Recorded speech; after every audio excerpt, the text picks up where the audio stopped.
आपके साथ हितेंद्र। मध्य प्रदेश के दमोह में उपचुनाव को लेकर के सियासी घमासान मचा हुआ है। चुनाव आयोग ने गाइडलाइंस जारी कर दी हैं। लगातार फैलते कोरोना संक्रमण के मद्देनजर चुनाव के दौरान बूथ पर मास्क, फेस शील्ड और ग्लव्स का इस्तेमाल किए जाने की बात कही गई है। बूथ पर ही सैनिटाइजर, साबुन और पानी की व्यवस्था भी करने की बात कही गई है। लेकिन कोरोना के दिशा निर्देश हैं किसके लिए, कुछ भी समझ नहीं आ रहा है। कोरोना से नहीं डरेंगे, मतदान हम जरूर करेंगे, ऐसे स्लोगन तो चुनाव आयोग की तरफ से जारी किए जा रहे हैं। वहीं सीएम शिवराज बाकी शहरों में लॉकडाउन और नाइट कर्फ्यू जैसे फैसले ले रहे हैं, लेकिन दमोह में चुनाव प्रचार जारी है। और अब शायद लोग भी समझने लगे हैं कि सरकार के लिए लोगों की जान नहीं बल्कि चुनाव जरूरी है। और इस बात का सबूत दमोह की ताजा तस्वीरें दे रही हैं।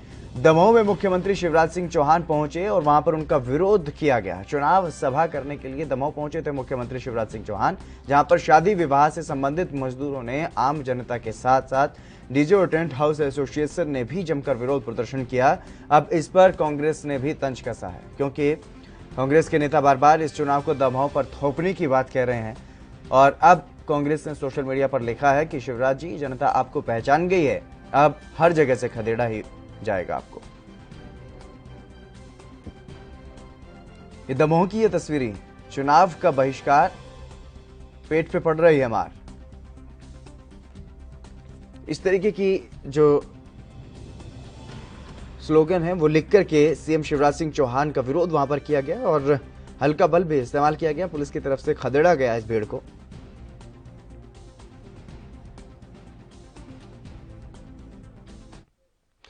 इस मुद्दे पर चर्चा करेंगे, लेकिन उससे पहले रुक करेंगे इस वक्त की बड़ी खबर की ओर। एक बड़ी खबर सामने आ रही है महाराष्ट्र से। ये बड़ी खबर, मुंबई में एनसीबी की बड़ी कार्रवाई। ये बड़ी खबर आपको बता रहे हैं, 2 ड्रग्स तस्करों को पकड़ा गया। लगातार मुंबई में एनसीबी की तरफ से कार्रवाई की जा रही है। महाराष्ट्र में बड़ी मात्रा में ड्रग्स भी बरामद की गई है इन दोनों के पास से। एक तस्कर देने वाला था पुलिस भर्ती की परीक्षा, पुलिस में भर्ती होना चाहता था एक ड्रग्स तस्कर। महाराष्ट्र से ये बड़ी खबर सामने आई है। मुंबई में एनसीबी की तरफ से बड़ी कार्रवाई की गई है। 2 ड्रग्स तस्करों को पकड़ा गया है। 2 लोगों को गिरफ्तार किया गया है नशा तस्करी के आरोप में। और इनमें से एक के बारे में ये जानकारी मिल पा रही है कि एक पुलिस की भर्ती के लिए तैयारी कर रहा था। बड़ी मात्रा में दोनों से ड्रग्स जो है वो बरामद किया गया। ये बड़ी खबर आपको बता रहे हैं। एनसीबी की तरफ से लगातार इस तरीके की कार्रवाई जो है वो की जा रही है। सत्यप्रकाश सोनी हमारे संवाददाता हमारे साथ जुड़ गए अधिक जानकारी के साथ। सत्यप्रकाश, क्या कुछ जानकारी? 2 ड्रग्स तस्करों को पकड़ा गया। जी देखिए हितेंद्र, लगातार एनसीबी ड्रग्स मामले में जांच कर रही है। ऐसे में सुशांत मामले को लेकर जिस तरह से जांच की जा रही थी, ऐसे में एक बार फिर से एनसीबी सक्रिय हुई है और 2 ड्रग्स पेडलर को गिरफ्तार किया है। जानकारी मिली कि मलार सहित मलार के बाद जो है मुंबई के कई अलग अलग इलाकों से छापेमारी की गई थी। छापेमारी में 2 ड्रग्स पेडलर को गिरफ्तार किया गया। फिलहाल ये जानकारी मिल रही है कि ये जो छापेमारी की गई है वो कहीं कहीं जो एक्टर पकड़े गए हैं अयाज खान, उनकी निशानदेही पर पकड़ा गया। फिलहाल जानकारी मिल रही है कि तमाम जो उनके साथ जो उनके साथी थे और काफी लोग फरार भी हो गए हैं और कई बड़ी मात्रा में जो है ड्रग्स भी बरामद किया गया। जी सत्यप्रकाश, इसके अलावा क्योंकि जिस तरीके से एजाज खान की जब से गिरफ्तारी हुई है, लगातार सक्रिय रूप से एनसीबी की तरफ से छापेमारी की जा रही है और इसी दौरान आप ये बता रहे हैं कि 2 नशा तस्कर पकड़े गए हैं। कौन सी जगह से और कितनी मात्रा में इनके पास से नशा जो है वो बरामद किया गया? देखिए मलार परेल और सांताक्रूज इलाके में छापेमारी की गई है। 2 लोगों की गिरफ्तार भी किया गया है और इस पूरे मामले में ड्रग्स भी बरामद किया गया। लिहाजा अब एनसीबी को एक के बाद एक नए इनपुट मिल रहे हैं। इसी इनपुट के आधार पर एनसीबी लगातार कार्रवाई कर रही है, छापेमारी कर रही है। इनके संबंध किससे बताए जा रहे हैं सत्यप्रकाश? देखिए बॉलीवुड इंडस्ट्री में जिस तरह से ड्रग्स का जाल पूरी तरह से फैला हुआ है, उसमें कहीं न कहीं लिंक जो है बॉलीवुड के तमाम बड़े सितारे और उसके बाद टीवी एक्टर के जो छोटे मोटे कलाकार होते हैं, क्योंकि लॉकडाउन के बाद पिछले 1 साल से लगातार रोजमर्रा की जिंदगी से जीने वाले तमाम जो सीरियल एक्टर है, जो कहीं कहीं जिंदगी से लड़ते हैं, उनको कोई रास्ता नहीं था। लिहाजा ड्रग्स का सपोर्ट लेकर अब जो कहीं कहीं बॉलीवुड इंडस्ट्री में ड्रग्स सप्लाई करते हैं। एजाज खान की गिरफ्तारी के बाद तमाम बड़े अहम सुराग मिलने लगे हैं। इसको आधार पर लगातार एनसीबी छापेमारी कर रही है, जिसमें ये 2 ड्रग्स पेडलर को गिरफ्तार किया गया। ये दोनों आरोपी कहाँ के रहने वाले बताए जा रहे हैं? फिलहाल इस तरह की जानकारी एनसीबी ने नहीं दिया है, लेकिन ये मालूम जानकारी मिली है कि ये भी जो 2 पकड़े गए हैं वो बॉलीवुड में टीवी सीरियल में कहीं न कहीं कैमरामैन बतौर जो सपोर्टिंग एक्टर के तौर पे काम करते थे। तो जिस तरीके से जो बॉलीवुड से जुड़े हुए लोग हैं, जो फिल्म इंडस्ट्री से जो जुड़े हुए लोग हैं, वो ही ज्यादातर इसमें पाए जा रहे हैं, सत्यप्रकाश। देखिए, बॉलीवुड इंडस्ट्री एक ऐसी इंडस्ट्री है जहां पर हर शख्स जो है ड्रग्स का सेवन करता है, चाहे बड़ी मात्रा में चाहे छोटी मात्रा में। ऐसे भी एनसीबी को लगातार जो इनपुट मिल रहा है उसी आधार पर छापेमारी भी की जा रही है। लगातार छापेमारी में इस तरह के इनपुट मिल रहा है और लगातार छापेमारी भी जारी है, लिहाजा एक के बाद एक कड़ी भी जुड़ रही है। ऐसे में एनसीबी चाहती है कि बॉलीवुड में जिस तरह से लगातार ड्रग्स की चेन लगी हुई, उस चेन को किस तरह तोड़ा जाए और आखिरी अंजाम तक पहुंचा जाए। जी सत्यप्रकाश, तमाम जानकारी देने के लिए बहुत शुक्रिया आपका। चलिए, हम बात कर रहे थे मध्य प्रदेश में उपचुनाव को लेकर के। दमोह में उपचुनाव होना है और वहां पर जिस तरीके से चुनाव प्रचार किया जा रहा है, अब सीएम शिवराज सिंह चौहान भी वहां पर चुनाव प्रचार करने के लिए पहुंचे थे, लेकिन उनका विरोध जो है वो वहां पर देखने को मिला है। इसी पर ज्यादा जानकारी के साथ गणेश तिवारी हमारे संवाददाता हमारे साथ जुड़ गए हैं। गणेश, क्या कुछ जानकारी है, क्या कुछ नाराजगी लोगों में देखने को मिल रही है फिलहाल वहां पर? निश्चित तौर पर देखिए हितेन, जिस कदर जो है कोरोना मध्य प्रदेश में हावी है, लगातार आंकड़े बढ़ रहे हैं और ऐसे में मध्य प्रदेश के इकलौते जिले अगर दमोह की बात करें जहां पर उपचुनाव होना है, वहां पर भारी भीड़ देखना, सब जगह पूरा प्रदेश बंद है। कहीं 7 दिनों का, कहीं 9 दिनों का लॉकडाउन है, कहीं नाइट कर्फ्यू है। जी, तो संपर्क टूट गया, फिर से जुड़ने की कोशिश करेंगे। लेकिन ये तस्वीरें आप साफ तौर पर देख सकते हैं, ये अपने आप में सब कुछ बयान करने के लिए काफी है। सीएम शिवराज सिंह चौहान वहां पर पहुंचे चुनाव प्रचार करने के लिए और बाहर हाथ निकाल करके शायद वो अभिवादन स्वीकार करते हुए दिखाई दे रहे हैं। लेकिन ये मामा जी, ये अभिवादन नहीं, ये विरोध है। कोरोना से कम मरेंगे, लॉकडाउन से हमारा परिवार मरेगा, ये इस तरीके के स्लोगन जो है वो वहां पर लिखे गए हैं और अलग अलग जो स्लोगन है वो लिख करके दिखाए गए हैं। शादी विवाह में जो काम करने वाले मजदूर होते हैं उनकी तरफ से ये विरोध प्रदर्शन वहां पर किया गया और बड़ी संख्या में ये लोग वहां पर पहुंचे थे कि शादी विवाह पर आप पाबंदियां लगा रहे हैं, चुनाव प्रचार पर कोई पाबंदी नहीं है, चुनाव करवाए जा रहे हैं, रैलियां करवाई जा रही हैं, बड़ी संख्या में लोग इकट्ठा हो रहे हैं चुनाव के लिए। लेकिन शादी विवाह में लोग इकट्ठा नहीं हो सकते, जहां से लोगों को रोजगार मिलता है, लोगों को रोटी खाने के लिए जो लोग पैसा कमाते हैं, जो मजदूर लोग, वो काफी परेशान नजर आ रहे हैं इस चीज को लेकर के। गणेश तिवारी एक बार फिर से हमारे संवाददाता हमारे साथ जुड़ गए हैं। गणेश, क्योंकि जिस तरीके से वहां पर ये जो लोग जो रोजमर्रा के काम के लिए अपना ढूंढते हैं, इधर उधर काम ढूंढते हैं, शादी विवाह में जाकर के इनको जो वहां पर मजदूरी करते हैं उनसे इनका घर चलता है, और अब ऐसे में कई अलग अलग जिलों में, अलग अलग शहरों में लॉकडाउन तक लगाया गया है, नाइट कर्फ्यू लगाया गया है, लेकिन दमोह में सब कुछ छूट है। निश्चित तौर पर विरोध, हितेंद्र अगर बात करें, विरोध इसी चीज का है। दमोह में जो कल घटना सामने आई है देखने को, जहां पर मुख्यमंत्री अभिवादन करने गए थे, वहां पर काफी लोगों ने उग्र होकर उनका विरोध किया। लोगों ने बैनर तख्ती लेकर मुख्यमंत्री शिवराज सिंह का, और यहाँ पर जो है लगातार जो है इस तरह की घटनाएं सामने आ रही हैं। लगातार यहाँ पर प्रशासन जो है मुस्तैद उस कदर नजर नहीं आ रहा है, जिस कदर जो है प्रदेश के अलग अलग जिलों में, अलग अलग जगहों पर लगातार जो है प्रशासन सख्ती उठा रहा है। अगर मध्य प्रदेश के दमोह की भी बात करें तो ऐसा नहीं है कि कोरोना आंकड़े वहां पर सरकारी भी नहीं, अगर सरकारी दावों की बात करें, सरकारी आंकड़ों की बात करें तो 41 कल रिपोर्ट जो आई है, 41 केस आए हैं और 293 जो है अभी भी कोरोना पेशेंट वहां पर एक्टिव हैं। तो ऐसे में हितेंद्र वहां पर भी अगर मध्य प्रदेश के दमोह की बात करें तो वहां भी लगातार केस बढ़ रहे हैं। और हालांकि ये सरकारी आंकड़े हैं, अगर जो रियल आंकड़े हैं जिनको अगर हम बात करें तो वो तो काफी ज्यादा है, काफी ज्यादा डेथ भी हो रही है, सारी चीजें हो रही है। 94 लोगों की अब तक दमोह में भी कोरोना की वजह से संपूर्ण पूरे दमोह में अब तक मृत्यु हो चुकी है। तो लगातार दमोह में भी बढ़ रहा है, प्रदेश में, पूरे प्रदेश में सख्ती है।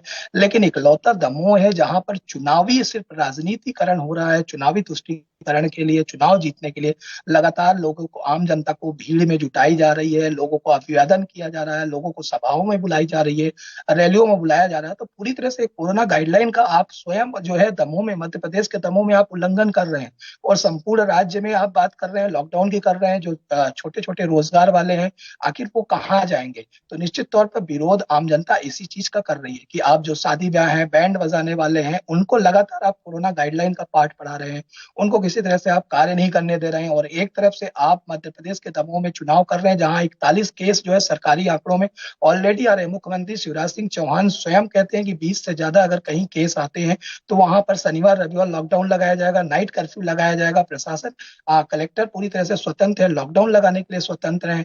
लेकिन दमोह इकलौता है कि 17 अप्रैल को चुनाव होने हैं, लगातार कोरोना का जो है गाइडलाइन का पूरी तरह से उल्लंघन कर रहे हैं, लगातार जो है नियमों को तोड़ रहे हैं। राजनीतिकरण पूरी तरह से कोरोना के नाम पर जो है दमोह में किया जा रहा है। वो कहीं ना कहीं जनता के मन में अब सवाल और प्रश्न चिन्ह करने लग गया। आम जनता प्रश्न करने लग गई कि आखिर जो कोरोना के गाइडलाइन है, जो नियम है, जो रूल है, जो सख्ती है, वो सिर्फ आम जनता के लिए ही क्यों बरती जा रही है। मतलब अगर जहां चुनाव है वहां पर किसी तरह की सख्ती नहीं बरती जा रही है, वहां पर किसी तरह का कुछ भी नहीं किया जा रहा है, बिल्कुल, लेकिन इस जहां पर बात में ये बड़ा चुनाव सवाल नहीं बन है जाता है कि वहां जहां पर पर इतनी चुनाव है क्या वहां से बंदिशें। कोरोना भाग जाता है? हाँ, निश्चित तौर पर यही सवाल आम जनता पूछ रही है कि जहाँ चुनाव असम में, गुवाहाटी में चुनाव, वहां रैलियां की जा रही है, बंगाल में चुनाव, वहां भारी भीड़ उठाई जा रही है, दमोह में चुनाव है, दमोह में इतनी भीड़ उठाई जा रही है, तो क्या वहां कोरोना नहीं फैल रहा है? आप आम जनता को वहां पर बुला रहे हैं, भीड़ इकट्ठी कर रहे हैं, तो निश्चित तौर पर आप अपनी जिंदगी तो ठीक है, आपको सभी सुविधाएं मिल रही हैं, आपको इजिली हॉस्पिटल मिल जाएंगे, ऑक्सीजन मिल जाएगा, बेड मिल जाएंगे, सिलेंडर मिल जाएंगे, लेकिन क्या आम जनता को ये चीजें सुविधा आप तुरंत मुहैया करा देंगे? अगर कोई भी व्यक्ति उनमें से कोरोना पॉजिटिव आता है तो क्या ये समस्याएं जो प्रदेश जूझ रहा है, आज बेड की समस्याओं से जूझ रहा है, आज ऑक्सीजन की कमियों से जूझ रहा है, आज रेमडेसिविर इंजेक्शन की कमियों से प्रदेश जूझ रहा है, क्या आम जनता को आप तुरंत प्रोवाइड कर पाएंगे? शायद नहीं कर पाएंगे। लेकिन जिस तरह से राजनीतिकरण किया जा रहा है, निश्चित तौर पर आम जनता के मन में अब एक सवाल पैदा करने लग गया है, और निश्चित तौर पर सरकार को भी इस बारे में सोचना चाहिए, ऐसी रैलियों पर रोक लगानी चाहिए। तमाम सारी चीजें, जो चुनाव आयोग है उसको भी इस पर निर्णय लेना चाहिए कि इस तरह की भीड़ इकट्ठी करना कहीं ना कहीं आम जनता की जिंदगी के साथ खिलवाड़ किया जा रहा है। जी आदित्य। लेकिन क्या किया जाए गणेश, जब चुनाव आयोग की तरफ से ही जो गाड़ियां प्रचार के लिए चलाई जाती हैं उसमें भी ये लिखा होता है कि कोरोना से नहीं डरेंगे, मतदान हम जरूर करेंगे, तो फिर कैसे ये उम्मीद की जा सकती है कि चुनाव आयोग इस पर कोई सख्त कदम उठा सकता है? निश्चित तौर पर उम्मीद करना बेहतर है, क्योंकि अगर उम्मीद की जाती तो अभी तक चुनाव जो है वहां पर टाल दिए जाते, इस तरह की भीड़ पर पाबंदियां लगा दी जाती, और कई राजनेताओं पर भी जिस कदर विपक्ष पर लगातार जो है केस मढ़ दिए जाते हैं कोरोना गाइडलाइन का उल्लंघन करने पर। अगर कोई भी शादी ब्याह में ज्यादा लोग एकत्रित कर लेता है तो उसके घर पर उस पर कार्रवाई हो जाती है। होटलों पर 4 से 10 लोग बैठ जाते हैं तो वो होटल सील हो जाता है। तो निश्चित तौर पर अगर इस तरह से चुनाव आयोग की सख्ती उठाता तो अभी तक कई राजनेताओं के खिलाफ कार्रवाइयां हो जाती, लेकिन किसी तरह से कोई कार्रवाई अभी तक नहीं दिखी। तो जिससे साफ संदेश यही जाता है कि जब जिसकी सरकार उसके हम, यही रवैया चल रहा है, और यही वजह है कि प्रशासन और पूरी तरह से जो है प्रशासन भी विफल नजर आता है इन राजनेताओं के सामने। और इसीलिए राजनेता खुलेआम जो है इस तरह की सभाएं करके आम जनता के जीवन के साथ खतरा और खिलवाड़ करते नजर आ रहे हैं, जो कि साफ तौर पर मध्य प्रदेश के दमोह पर देखा जा रहा है कि किस कदर जो है भीड़ इकट्ठी कराई जा रही है। पूरा प्रदेश जो है कोरोना से त्राहिमाम से, कोरोना का जो दूसरी लहर है उससे मर रहा है, उससे पूरी तरह से विफल नजर आ रहा है। बेडे नहीं मिल रहे हैं हॉस्पिटलों में, और दमोह में जो है सरकार चुनाव जिस कदर करा रही है, तो ये बड़ा प्रश्न चिन्ह बिल्कुल तौर पर उठता है देने। बिल्कुल, जिस तरीके से गणेश आप बता रहे हैं कि कहीं ना कहीं स्थिति जो है वो बहुत नाजुक बनती हुई दिखा दे रही है। बहुत शुक्रिया हमारे साथ जुड़ने के लिए। लेकिन लगातार जिस तरीके से वहां पर मामले बढ़ रहे हैं और अन्य जगहों पर भी लगातार जिस तरीके से वहां पर कार्रवाई की जा रही है, लॉकडाउन लगाया जा रहा है, नाइट कर्फ्यू लगाया जा रहा है, लेकिन दमोह में ऐसा कुछ दिखाई नहीं दे रहा है। रमन खत्री हमारे साथ जुड़ गए हैं भारतीय जनता पार्टी से। खत्री जी, आपका स्वागत है एनबी न्यूज पर। खत्री जी, आप मेरी आवाज सुन पा रहे हैं? जी बिल्कुल आ रही है आवाज जी। लेकिन जिस तरीके से सवाल ये है सर, क्योंकि जिस तरीके से मध्य प्रदेश में अलग अलग जिलों में, अलग अलग शहरों में कार्रवाई की जा रही है, लॉकडाउन और नाइट कर्फ्यू जैसे फैसले लिए जा रहे हैं, दमोह में ये सब कुछ क्यों दिखाई नहीं दे रहा है सर? नहीं एतन जी, ऐसा है कि दमोह में चूंकि उपचुनाव है, सारे लोगों को मालूम है, और यहाँ पर लॉकडाउन का फैसला निर्वाचन आयोग को लेना था। मध्य प्रदेश शासन ने अपने स्तर पे जहां जहां तक हो सकता है, जहां चुनाव नहीं है वहां सारी जगह लॉकडाउन किया है, परंतु यहाँ का फैसला निर्वाचन आयोग को लेना था, और निर्वाचन आयोग ने 17 तारीख के चुनाव के बाद लॉकडाउन करने की बात कही है। तो ऐसे में हमारे मध्य प्रदेश शासन का कोई निर्णय इसमें नहीं है, क्योंकि पूरा निर्णय निर्वाचन आयोग को लेना है। लेकिन सर ऐसा कैसे ये समझा जा सकता है, क्योंकि लगातार जिस तरीके से कोरोना के मामले बढ़ रहे हैं, कांग्रेस की तरफ से बार बार ये कहा जा रहा है कि ये चुनाव थोपा हुआ है, चुनाव की जल्दबाजी सरकार को है, तो इस चीज से आप बच नहीं सकते हैं, क्योंकि अगर मुख्य विपक्षी दल भी चुनाव नहीं चाहता है तो फिर इस तरीके से चुनाव यहाँ पर ना हो, ऐसी कोई व्यवस्था की जा सकती थी, चुनाव आयोग से बातचीत की जा सकती थी, लेकिन शायद कोई सरकार की तरफ से पहल नहीं की गई। निर्वाचन आयोग ने यह फैसला तब लिया था जब कोरोना का विकराल रूप दूसरी लहर में इतना नहीं आया था, क्योंकि संवैधानिक बाध्यता है कि 6 महीने के अंदर विधानसभा का चुनाव करवाना होता है। उस समय कांग्रेस के और भाजपा के सारे लोग तैयार थे। अब चूंकि स्थितियां बदल गई हैं, परिस्थितियां बदल गई हैं, कोरोना ने अपना विकराल रूप धारण कर लिया है और दमों भी उससे अछूता नहीं है, परंतु एक बार जब तय हो चुका है और दोनों ही राजनीतिक दल और सारे राजनीतिक दल बीच में आ चुके हैं, चुनाव के घमासान में 4 दिन शेष बचे हैं, तो मुझे नहीं लगता कि अब ये बात ठीक है कि चुनाव एक अपनी जरूरी प्रक्रिया है, परंतु लोगों को भी अपनी सावधानी के साथ इसमें शामिल होना चाहिए, ऐसा हमारा मानना है। क्योंकि अब 4 दिन शेष बचे हैं, तो अब इस बात से नहीं इनकार किया जा सकता कि चुनाव टाला जा सकता है। आशुतोष जी भी हमारे साथ जुड़ गए हैं कांग्रेस से। आशुतोष जी, आपका स्वागत है एनबी न्यूज पर। सदन जी बहुत बहुत धन्यवाद। आशुतोष जी, दमोह में प्रचार तो कांग्रेस की तरफ से भी किया जा रहा है, भले ही ये कहकर के जनता से बचने की कोशिश आप कर रहे हो कि हमने नहीं बल्कि चुनाव थोपा जा रहा है दमोह की जनता पर, लेकिन इसके लिए जो वहां पर रैलियां की जा रही हैं, जो जनसभाएं की जा रही है, वहां पर भीड़ तो आपके कार्यक्रमों में भी आती है। कोरोना में इस तरीके से भीड़ को इकट्ठा करना कहीं ना कहीं अपने आप में वहां की जनता की जिंदगी के साथ खिलवाड़ किया जा रहा है। सदन जी आपने बहुत अच्छी बात की है। आप बताइए चुनाव क्यों हो रहा है? चुनाव का मतलब चुनाव क्यों किया जा रहा है? आप जानते हैं इसे विकराल कोरोना काल में चुनाव हो रहा है और भाजपा सरकार गंभीरता से नहीं ले रही है, बात करती है कि कोरोना के बारे में, कहते कुछ है करते कुछ है।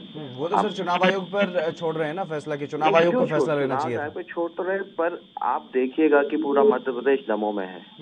ठीक है, हमारे बड़े बड़े नेताओं ने भी कहा है कि हमको कोरोना के बचाव के साथ करना, और हमारे अभी दिग्विजय सिंह जी, यादव जी, कमलनाथ जी, सभी ने कहा छोटी छोटी रैलियां करेंगे, ज्यादा वैसा नहीं करेंगे, उनका सबका यही कहना है। पर ये चुनाव हो रहा है, इसका पूरा कारण भाजपा है। तो कोरोना काल में और कोरोना के गाइडलाइन का पालन नहीं किया जा रहा है, मतलब पूरे प्रदेश में। और अगर आप देखेंगे ये स्थिति निर्मित क्यों हुई है, आपके पास भाजपा के भी लोग होंगे, उनसे पूछिए ये स्थिति निर्मित क्यों हुई चुनाव। अभी आपने देखा होगा कि महाराष्ट्र में भी एक चुनाव होना था उनके मुख्यमंत्री जी का, पर उन्हें चुनाव ना होकर फिर उन्हें विधान परिषद से लाया गया था। पर मैं इसका दोषी भाजपा को मानता हूँ। जो चुनाव हो रहा है जनता के साथ, जनता के स्वास्थ्य के साथ खिलवाड़ हो रही है। जी, मेरे कांग्रेस के मित्र शायद ये बात भूल रहे हैं कि चुनाव आयोग, निर्वाचन आयोग ने चुनाव करने का फैसला तब लिया तब कांग्रेस ने कोई आपत्ति नहीं उठाई थी। आप देखेंगे आज से 1 साल पहले भी ये स्थिति बनी थी मध्य प्रदेश में, जब सरकार बन गई थी उसके बाद कोरोना का पालन किया गया था। कांग्रेस हमेशा कहती रही कि आप कोरोना से बचाव कीजिए, पर 20 मार्च 2020 तक कोरोना उनको ध्यान नहीं आया था, जब तक सरकार नहीं बन गई थी। आप ये खुद देख लीजिए पिछले तत्व उठा के कौन कोरोना को लेकर, जनता के स्वास्थ्य को लेके सिंसियर और सीरियस रहा है। हमेशा हमारे राहुल जी आवाज उठाते रहे कि ये बहुत बड़ी आपदा है, बहुत बड़ी महामारी है, इससे हमें निपटना है, पर उस समय किसी ने उनकी बात को ध्यान से नहीं लिया। मध्य प्रदेश में जब सरकार का पलट गई उसके बाद ही कोरोना पे ध्यान दिया गया। इतनी बिल्कुल रमन जी, क्योंकि बार बार ऐसे आरोप बीजेपी पर लग रहा है और स्वाभाविक सी बात है, क्योंकि जब सत्ता में आप आ जाते हैं तब आपको कोरोना भी दिखाई देने लगता है, लेकिन जब चुनाव जीतना होता है तो चुनाव जीतने के लिए बड़ी बड़ी रैलियां, जनसभाएं भी की जा रही हैं, लगातार भीड़ भी जुटाई जा रही है, तो कहीं ना कहीं दोषी तो आप हैं रमन जी। कांग्रेस के लोग भी तो रैली कर रहे हैं। बिल्कुल कर रहे हैं सर, मैंने उनसे भी यही कहा। तो आप बताइए कि ऐसे में जब मैं बता रहा हूँ कि एक संवैधानिक बाध्यता थी ना कि 6 महीने के अंदर चुनाव करवाना था, या तो उस समय जब निर्वाचन आयोग निर्णय ले रहा था तब दोनों राजनीतिक दल, उस समय कांग्रेस के लोग भी आ सकते थे ना साथ में कि भैया मत कराइए चुनाव, तब उनको ये लग रहा था कि हम चुनाव जीतने की स्थिति में जा रहे हैं। अब क्योंकि वो हारने की स्थिति में है तो उनको ये सारी स्थिति, मैं इस बात को इनकार नहीं कर रहा हूँ कि कोरोना का एक महा विकराल रूप हम देख रहे हैं, परंतु जनता से बार बार हमारे मुख्यमंत्री जी, हमारे प्रदेश अध्यक्ष जी आग्रह कर रहे हैं कि कृपया चुनाव की एक अपनी बाध्यता है, लेकिन जनता अपनी जान को बचाते हुए इस पूरी प्रक्रिया में भाग लें। बार बार उनको आगाह कर रहे हैं। मुख्यमंत्री जी जो भी सभा में जाते हैं सबसे पहले वो मास्क पहनाने का आह्वान करते हैं कि आप मास्क पहनिए, आप सुरक्षित रहिए, आप डिस्टेंस बना के रखिए। उसका भी तो पालन हम लोग करते हैं। जी हेलो, मैं ये कहना चाहता हूँ मध्य प्रदेश के बड़े बड़े लोग, सारे लोग, मंत्री लोग, सब लोग तो दमों में हैं। हाँ, सभी लोग दमोह आ रहे हैं, सारी स्थिति बनी हुई, तो इनके बड़े बड़े नेता दमोह आना बंद कर दें, अपने वहां पर आइसोलेट होके रहें। तो क्यों आ रहे हैं दमोह में? बड़े नेता तो कांग्रेस के भी जा रहे हैं ना, जा तो दोनों ही पार्टियों के रहे हैं बड़े नेता, जा तो दोनों ही पार्टियों के बड़े नेता रहे हैं ना वहां पर। नहीं, आप इनका तुलना कीजिए कि इनके सारा कितने लोग आ रहे हैं, आप देखिए अभी इनके नहीं जाएंगे तो आपके भी नहीं जाएंगे, ये आप तय कर लेंगे कि अगर इनके लोग नहीं जाएंगे तो आपके भी बड़े लोग नहीं जाएंगे। दिग्विजय सिंह जी ने कहा कि कांग्रेस छोटी छोटी सभा करने के पक्षधर है। हाँ, ये बात उन्होंने भी कहा है, सब लोग कह रहे हैं, कमलनाथ भी कह रहे कोरोना को बहुत सिंसियर लेना। हमारे राहुल जी तो शुरू से कह रहे हैं, कांग्रेस का स्टैंड तो शुरू से रहा है कि जनता स्वस्थ रहे, जनता का स्वास्थ्य अच्छा रहे। ये आप हमेशा से देख लीजिएगा, राहुल जी के पुराने भाषण उठा के देख लीजिएगा, आज से 2 साल पहले उन्होंने कहा था ये बहुत गंभीर बीमारी है, महामारी है। भाजपा इस चीज को नहीं समझी, कांग्रेस हमेशा से सतर्क रही और जनता को सतर्क करना चाहा, पर शासन प्रशासन ने इस ओर ध्यान नहीं दिया है, सिर्फ अपने सत्ता स्वार्थ के लिए ही बात की है। लेकिन रमन जी, जिस तरीके से अब विरोध प्रदर्शन जो है वो देखने को मिल रहे हैं, खुद सीएम शिवराज सिंह चौहान को इस विरोध का जो सामना करना पड़ा, वो तस्वीरें हम दिखा रहे हैं लगातार, आपने भी ये तस्वीरें देखी होंगी। वो लोग कह रहे हैं कि अगर हम शादी विवाह से संबंधित मजदूर हैं, अगर आप शादी विवाह के कार्यक्रमों पर पाबंदी लगा देते हैं तो हम कैसे रोजी रोटी अपनी कमाएंगे? अगर चुनाव की रैलियां हो सकती हैं तो फिर विवाह शादी के कार्यक्रम क्यों नहीं हो सकते? सर, कल जो विरोध प्रदर्शन को आप लोग देख रहे हैंगे, ये हमारे ही कार्यकर्ता थे। इन लोगों का कार्यकर्ता चूंकि हमारे मध्य प्रदेश के मुखिया, हमारे परिवार के मुखिया भारतीय जनता पार्टी के मध्य प्रदेश समूह में है, तो स्वाभाविक है कि अपनी बात रखने का अधिकार उनको है, और उन्होंने अपनी बात रखी थी और मुख्यमंत्री बड़े संजीदगी से उनकी बात को सुना है, उनकी बात को समझा है और निश्चित रूप से उनको आश्वासन दिया है कि अभी अगर आप लोगों को परेशानी है, बाद में आप लोगों के साथ दिखाई दे रहे हैं, पुलिस कर्मी उन्हें खदेड़ते हुए दिखाई दे रहे हैं, आप कह रहे हैं कि उनकी बात को सुना है, समझा है। आप देखेंगे पुलिस ने उनको खदेड़ा है। एक प्रशासन की भी अपनी मर्यादा है, प्रशासन को अपने प्रोटोकॉल का सीएम समूह में है, उनका पालन करना होता है। जब थोड़ा सा बेकाबू होने वाली स्थिति थी तब ऐसा किया है, लेकिन मुख्यमंत्री जी ने उस सभा के बाद भी इन लोगों से, इनके प्रतिनिधि मंडल से बात की है। तस्वीरों में ऐसा कुछ दिखाई नहीं दे रहा कि बेकाबू हो रही है स्थिति। वो लोग अपने हाथों में बैनर लेकर के विरोध प्रदर्शन कर रहे थे और ये मांग कर रहे थे कि बार बार आप इस तरीके की पाबंदियां लगा रहे हैं, उन पर रोजी रोटी का संकट है। सिर्फ वो चीज हुआ है, शांतिपूर्वक जो वहां से बैठक हुई है वो आप देख ही नहीं पाते हैं या दिखाई नहीं जा रहा है। उसके बाद एक बैठक हुई इन लोगों के साथ और इन लोगों की बात को बड़ा संजीदगी सुनने के बाद उनको आश्वासन दिया है और उनकी सारी बात और चुनाव के बाद बैठ बातचीत करने का उन्हें आश्वासन दिया मुख्यमंत्री जी ने। सर, बाकी जगहों पर भी तो आपने लॉकडाउन लगाया, नाइट कर्फ्यू लगाया, वहां पर इन ऐसे लोगों को क्या मदद दी गई है वो बता दीजिए आप। मैं कह तो रहा हूँ कि बाकी जगह लॉकडाउन में मध्य प्रदेश शासन का फैसला था, वो किया है, यहाँ निर्वाचन आयोग का फैसला है। इसमें जगहों पर आपने ऐसे लोगों को क्या मदद दी है? ऐसे लोगों के खाते में पैसे डाले हैं क्या आपने? पैसे वो तो चल रही है, जिस तरीके से आप देखे, हर तरीके से हॉस्पिटल की बात हो या अभी मतलब पूरे मध्य प्रदेश की बात आ रही थी कि बेड नहीं है, कहीं रेमडेसिविर इंजेक्शन नहीं है, इन सारी चीजों को अभी आप देखिए, आज ही हम कर रहे थे कि 6000 इंजेक्शन उपलब्ध करा दिए हैं। मतलब आसान स्तर पर जो सहायता हो सकती है मरीजों की। सर, मेरा सवाल बेड से संबंधित या फिर इंजेक्शन से संबंधित या फिर कोरोना मरीजों से संबंधित नहीं है। मेरा सवाल ये है कि जो कोरोना महामारी की आड़ में जो लॉकडाउन या फिर जो आप कह रहे हैं कि जरूरी है लॉकडाउन और नाइट कर्फ्यू लगाना, वो ठीक है, लगा लीजिए आप, लेकिन जो लोग बेरोजगार हो रहे हैं, जिन लोगों को रोजी रोटी जो अपने एक दिन में कमा करके मजदूरी करके शाम को आकर के खाना खाते हैं, उन लोगों के लिए आपने क्या किया है? वो लोग प्रदर्शन कर रहे हैं, ना कि कोरोना मरीज प्रदर्शन कर रहे हैं।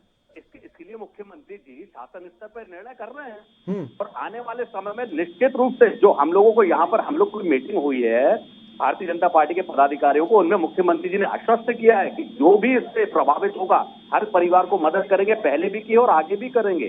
कोई भी ऐसा परिवार नहीं रहेगा अगर किसी को कोई भी प्रकार की परेशानी आएगी, भारतीय जनता पार्टी की सरकार, मुख्यमंत्री जी प्रतिबद्ध है उनको मदद करने के लिए। आशुतोष जी, चुनाव तो जरूरी है, चुनाव आयोग की तरफ से करवाया जा रहा है और सरकार पूरी तरह से तैयार भी है, इन लोगों की मदद करने के लिए आश्वासन दिया जा रहा है, लेकिन फिलहाल कुछ दिखाई नहीं दे रहा है। आशुतोष जी, नहीं दे रहा, आप बिल्कुल सही कह रहे हैं कि ये सरकार कहती कुछ है करती कुछ है। मुझको ये समझ में नहीं आ रहा है कि जब ऐसी भयानक स्थिति बनी हुई है तो सरकार जितना तो कर सकती थी निर्वाचन आयोग से भी, और सब लोग, मैं ये नहीं कहता कि भाई जो कांग्रेस ने अपील की थी क्या कि चुनाव ना करवाया जाए?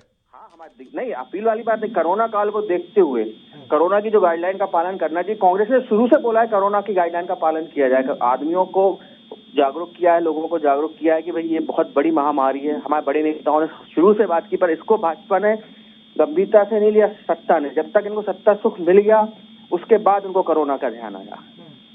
आप देखिएगा इससे पहले जब सरकार पलटी गई थी उस समय भी कोरोना था, सारी चीजें थी, सब कुछ हो रहा था, पर जब यहाँ पे भाजपा ने शपथ ले ली उसके बाद कोरोना की बात हुई।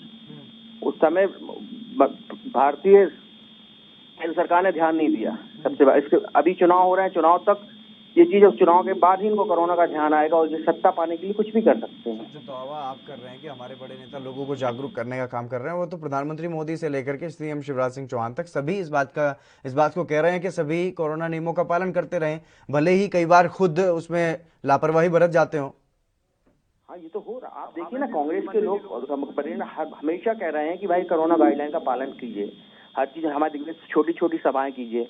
दिग्विजय सिंह जी तो यहाँ तक कि इनके जितने बड़े नेता है, भारी नेता है, वो दमोह को छोड़ दें, दमोह के लोग को चुनाव लड़ना चाहिए। आप ये देखिएगा जी, जिस तरीके से कांग्रेस का रुख है उसको लेकर के आप क्या कहेंगे? वो तो बार बार ये कह रहे हैं कि छोटी सभाएं करें, बड़े नेता छोड़ दें दमोह को, दमोह की जनता अपने आप चुनाव लड़े, लेकिन आपकी तरफ से तो ऐसा कुछ नहीं है। लोग तो चाह रहे छोटी सभाओं, क्योंकि लोग उनकी सभा में चाह रहे हैं, वो तो चाह ही रहे हैं। गलत फहमी अभी आप कुर्सी देख लीजिए, गलत फहमी है। अभी प्रभुराम चौधरी जी की कुर्सी देख लीजिए कि 4 लोग कुर्सी पे बैठे हुए भाषण दे रहे हैं। एसएन जी मेरे कांग्रेसी मित्र नहीं समझ रहे हैं कि ये शुरुआत की बात थी, उसके बाद भीड़ बढ़ी थी, लेकिन कोरोना मेरे पास नियमों का पालन करने के लिए हम लोग प्रतिबद्ध हैं। मंत्री जी का वीडियो है, वो देखा मैंने कि कितनी सभा में कितनी भीड़ थी। आपने वो शुरुआत की वाइट देखी है, बात की नहीं देखी। देख लीजिएगा, सांझ को आंच नहीं होती रमन जी। 2 तारीख को पता चलेगा, 2 तारीख को बिल्कुल चलेगा। आप बिल्कुल दमोह की जनता बिल्कुल सत्य के साथ है। दमोह की जनता बिल्कुल, दमोह की जनता सरकार के साथ है, सत्य के साथ किए जा रहे हैं, लेकिन उन लोगों के लिए कोई ऐसी प्लानिंग नहीं है, चुनाव आयोग की तरफ से भी कुछ इस तरीके की रणनीति तैयार नहीं की गई, या फिर शायद ऐसा लगता है कि राजनीतिक लोगों के सामने सब कुछ, जो सारी व्यवस्थाएं वो ढीली पड़ जाती हैं, कि ये व्यवस्थाएं होती बाकी आम लोगों के लिए हैं। रमन जी, मेरा सवाल ये है, क्योंकि जिस तरीके से जहां पर चुनाव होते हैं वहां पर सब कुछ व्यवस्थाओं में सारी व्यवस्था जो है वो घुटने टेकती हुई दिखाई देती हैं, ऐसी कोई व्यवस्था नहीं होती है ताकि ये जो कोरोना महामारी को लेकर के लॉकडाउन या नाइट कर्फ्यू लगाया जा रहा है, अलग अलग जगहों पर पाबंदियां लगाई जा रही हैं, ये चुनाव के समय पर जब रैलियों में क्यों नहीं दिखाई देती इस तरीके की व्यवस्थाएं? क्या होता है कि जो सरकार अच्छे काम करती है, लोगों की अपेक्षाएं उससे रहती है, और जब सरकार के मुखिया कहीं पे भी जाते हैं तो लोगों का अपने आप उनके प्रति एक पीछे चलने का वो रहता है, भीड़ उससे जुड़ रही है। लेकिन फिर भी हमारे मुख्यमंत्री जी, मैं बार बार ये बता रहा हूं कि आग्रह कर रहे हैं लोगों से, कोरोना के नियमों का पालन करने की बात कर रहे हैं। वो हर सभा में कह रहे हैं कि आप कोरोना का डिस्टेंस का जो रहता है, सोशल डिस्टेंस का पालन करिए, आप मास्क लगाइए, और भी ऐसी तमाम प्रकार की चीजें जो होनी चाहिए कोरोना से बचाव के लिए, वो सारे मध्य प्रदेश की सरकार के हमारे मुखिया माननीय शिवराज जी कर रहे हैं।